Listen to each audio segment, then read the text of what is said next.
dipersembahkan oleh Assalamualaikum warahmatullahi wabarakatuh. Pemirsa, kita berjumpa kembali dalam program Inspirasi Ramadan. Dalam momentum Ramadan tahun ini, kita akan menampilkan berbagai pengalaman religius syarat makna dari sejumlah tokoh, baik dari kalangan agamawan maupun profesional, yang diharapkan bisa menginspirasi kita untuk lebih meningkatkan ibadah di bulan suci. Dan hari ini kita akan menggali inspirasi dari salah satu tokoh. Dan sudah bergabung bersama kita Ketua Komnas HAM Ahmad Taufan Damanik. Assalamualaikum Pak Taufan. Waalaikumsalam warahmatullahi. Baik Pak Taufan, ini bagaimana di bulan Ramadan kali ini? Kegiatan apakah seperti biasa atau berkurang atau bagaimana Pak Taufan? Ya seperti biasa, kita setiap hari ya, datang ke kantor untuk kerja administratif, tapi juga kadang-kadang harus menerima pengaduan dari masyarakat dan juga kunjungan ke berbagai daerah. Terakhir saya ke Yogyakarta ya dalam rangka diskusi dengan para akademisi mengenai penyelesaian masalah Papua misalnya. Jadi kegiatan kita normal saja. Bagi saya bahkan kadang-kadang sampai malam harus bekerja. Ada tugas-tugas yang belum selesai. Tapi kalau staf ya memang ada jam kerja sebagai ASN ya sampai jam 4 sore. Ada yang berbeda tidak pengalaman mungkin dari tahun-tahun sebelumnya, mengingat saat ini kan kegiatan masih sama, ditambah lagi dengan ada pandemi COVID misalnya Pak Taufan?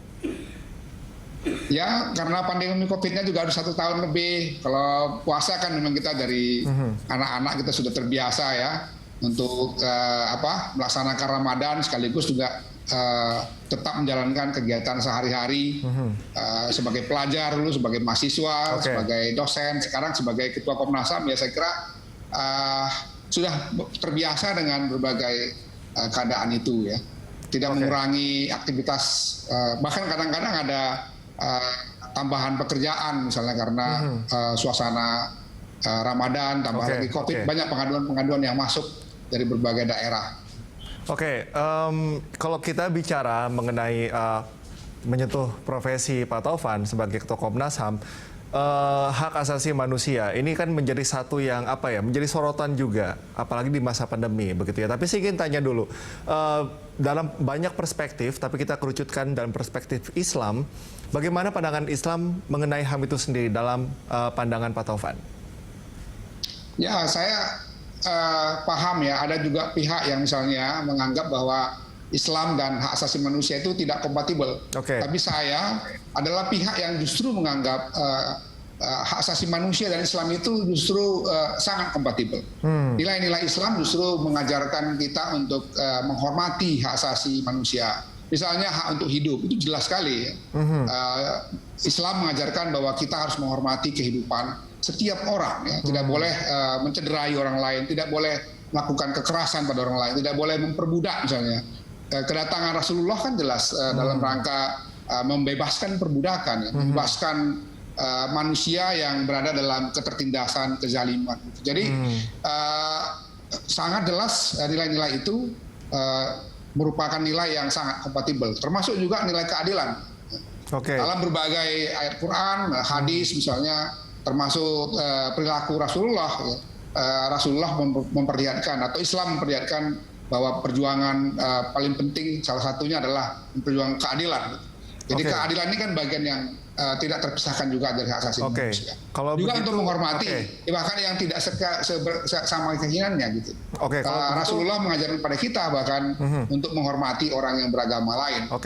Dalam situasi perang saja itu Rasulullah juga membuat satu aturan di mana tentara-tentara Islam bahwa itu tidak boleh mengganggu rumah ibadah, apalagi dalam suasana damai. Jadi nilai-nilainya, prinsip-prinsipnya saya kira sangat sejalan dengan nilai-nilai keagamaan.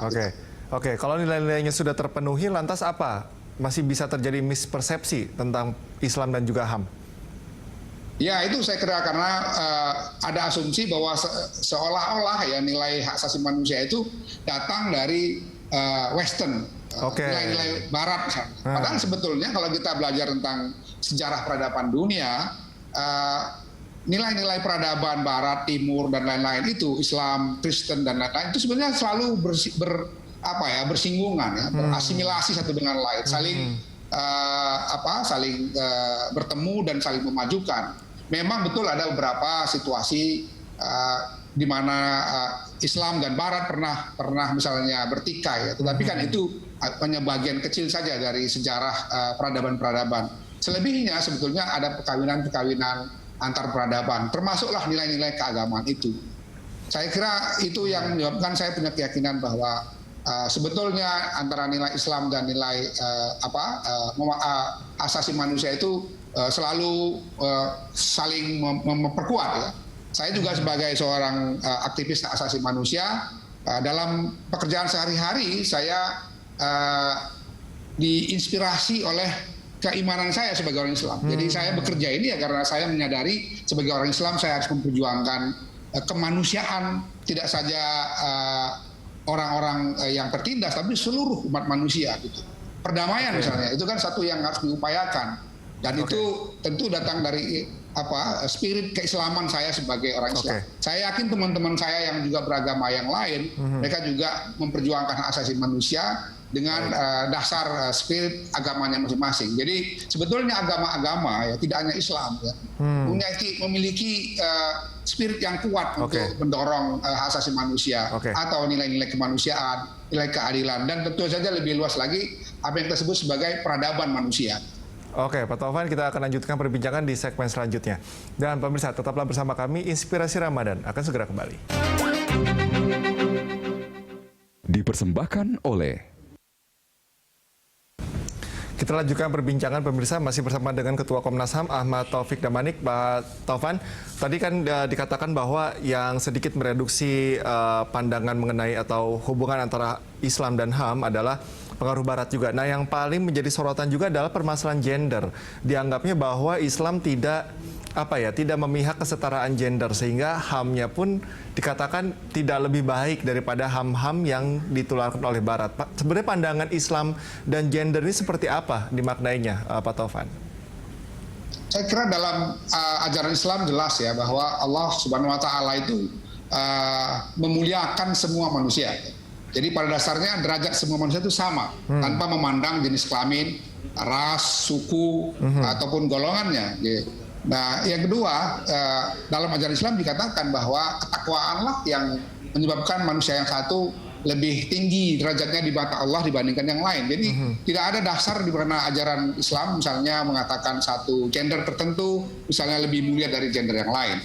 Tetapi tentu dalam praktek-praktek bagaimana kita menghadapi hubungan antar jenis kelamin itu kan sebetulnya lebih kepada praktek budaya. Jadi katakanlah di budaya kita yang patriarki misalnya laki-laki ditempatkan sebagai kepala rumah tangga misalnya, istri sebagai atau perempuan sebagai pendampingnya. Itu kan sebetulnya konstruksi sosial budaya ya. Tetapi yang manapun jenis kelaminnya atau gendernya, Islam mengajarkan mereka harus ditinggikan martabatnya. Jadi tidak bisa laki-laki merendahkan martabat perempuan atau sebaliknya perempuan merendahkan martabat laki-laki. Tapi hubungan laki-laki dan perempuan dalam Islam itu justru saling meninggikan dan memuliakan. Orang menikah misalnya laki-laki dan perempuan itu dalam rangka untuk meninggikan martabat dan kemuliaan dari pasangannya. Ini kan saya kira satu pandangan yang sangat jelas memperlihatkan bahwa ada kesetaraan gender di dalam ajaran Islam. Tetapi yang kita lihat sekarang kan ada praktek di mana perempuan misalnya ditempatkan seperti masyarakat atau golongan kelas 2. Itu praktek sosial budaya, bukan nilai yang hakiki dari ajaran agama. Oke.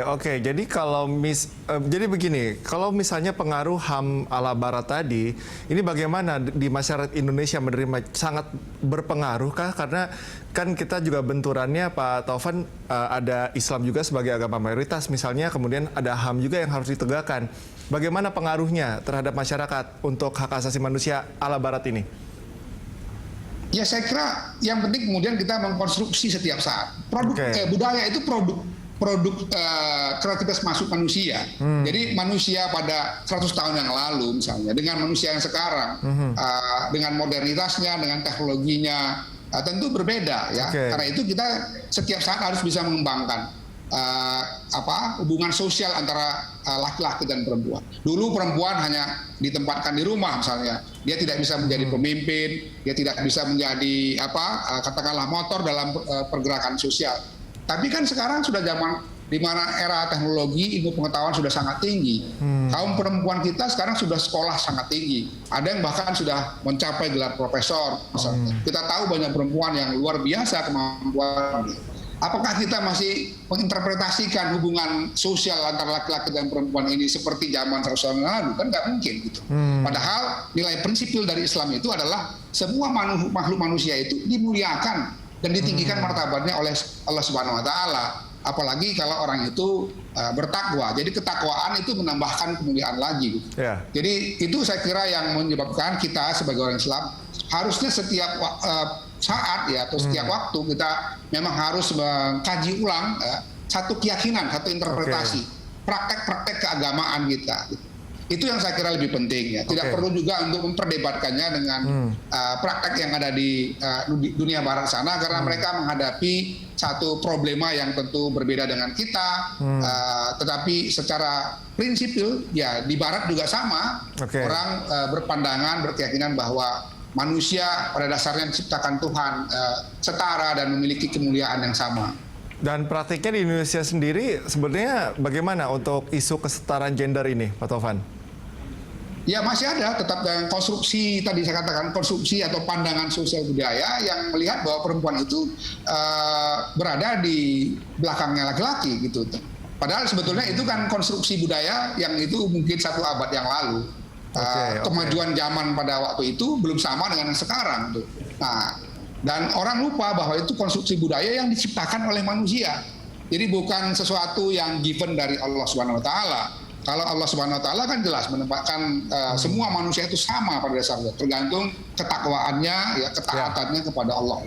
Oke, tolak ukurnya jelas ya, Pak Taufan. Pak Taufan, kita akan lanjutkan perbincangan usai jeda. Dan pemirsa tetaplah bersama kami, Inspirasi Ramadan akan kembali. Dipersembahkan oleh Kita lanjutkan perbincangan pemirsa. Pak Taufan, kita sekarang membahas isu yang kekinian nih terkait dengan pandemi COVID-19. Ini kan banyak sekali pembatasan begitu ya, yang otomatis hak-hak kita juga ada beberapa yang dibatasi begitu, hak untuk mendapat pekerjaan misalnya, kemudian mudik juga. Ini bagaimana menyikapinya, Pak Taufan?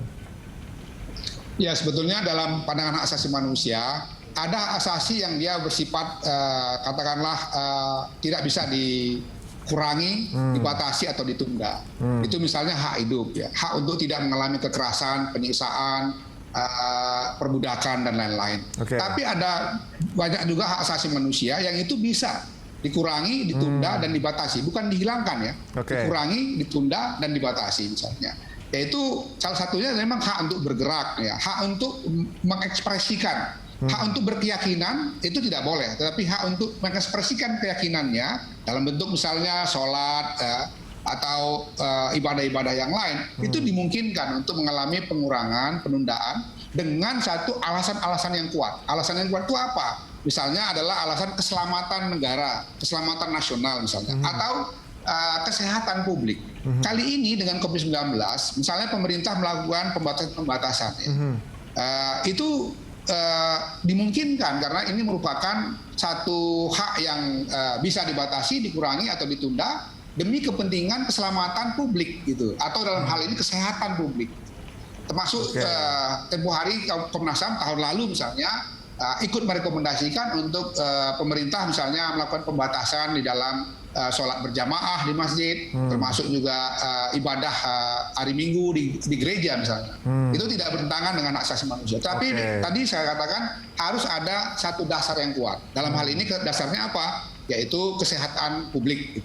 Nah, yang kedua harus ada dasar hukum juga yang kuat. Nah, tempoh hari itu sebabnya kami juga mendorong supaya Presiden mengeluarkan satu peraturan yang lebih yang kuat ya. Apakah itu undang-undang atau di bawah itu, tapi dengan dasar peraturan atau undang-undangan yang ada itulah kemudian pembatasan, pengurangan dan penundaan hak-hak tertentu dari warga negara Indonesia itu dibenarkan secara hukum hak asasi maupun hukum internasional ya. Itu dikenal dengan istilahnya prinsip Sirakusa. Ya. Ini satu standar internasional di mana pembatasan hak asasi manusia itu dimungkinkan. Misalnya dalam situasi ketika ada katakanlah perang ya, maka sangat dimungkinkan warga negara dibatasi hak-haknya untuk mendapatkan informasi, untuk berkomunikasi gitu. kali ini kita dasarnya adalah karena situasi COVID-19, pandemi yang itu bisa membahayakan kesehatan publik kalau seandainya tidak dibatasi atau tidak dikurangi hak-hak tertentu. Oke, jadi kalau tadi pandangan dari Pak Taufan, masih ada dasar hukumnya, kemudian pembatasan dilakukan juga dianggap masih belum ada pelanggaran HAM di sana. Tapi bagaimana dengan tenggat waktu? Ini kan seperti masyarakat juga tidak ada penjaminan sampai kapan kita harus seperti ini. Ini bagaimana? Apakah bagaimana harus menyikapinya seperti itu? Kan ada beberapa masyarakat yang mungkin mereka tidak sabar atau bagaimana? Ya memang itu butuh satu upaya dari pemerintah, baik pemerintah pusat maupun pemerintah daerah. Terutama pemerintah daerah saya kira, karena yang berhadapan dengan masyarakat langsung kan pemerintah daerah. Untuk meyakinkan mereka bahwa dasarnya ini adalah kemaslahatan bersama. Dalam hal ini menghindarkan warga untuk terkena virus COVID-19 itu. Gitu. Jadi itu penting. Kemudian juga memang harus memberikan solusi-solusi lain ya. Misalnya kita ini kan sekarang karena nggak bisa mudik ya, kita butuh video call misalnya, butuh Zoom meeting dengan keluarga kita. Maka fasilitas ini memang harus ditambahkan oleh pemerintah, dimudahkan untuk diakses oleh masyarakat sehingga mereka memang bisa punya alternatifnya. Termasuk juga pertolongan-pertolongan kepada masyarakat dalam kaitan dengan kebutuhan mereka sehari-hari, karena kebutuhan sehari-hari terutama masyarakat menengah bawah ya itu dengan COVID yang sudah sampai lebih dari 1 tahun ini itu tentu sangat memberatkan kehidupan mereka. Jadi pertolongan negara di sisi lainnya itu juga merupakan kewajiban lain. Selain tadi saya katakan melindungi masyarakat dengan cara membatasi beberapa hak-hak yang sebetulnya kalau dalam situasi normal itu hak asasi manusia, tapi dalam situasi darurat pandemi itu dimungkinkan untuk dibatasi. Baik, Pak Taufan, mungkin terakhir bagaimana catatan dari Komnas HAM terkait dengan penegakan HAM di Indonesia? Mulai membaikkah atau ada catatan khusus mungkin dari Komnas HAM? Ya, ada banyak hal yang kita sebenarnya sudah mengalami kemajuan. Kalau kita bicara di regional Asia Tenggara misalnya, Indonesia itu terlepas banyak masalahnya, masih tetap menjadi champion, masih juaranya lah dalam soal hak asasi manusia dan demokrasi.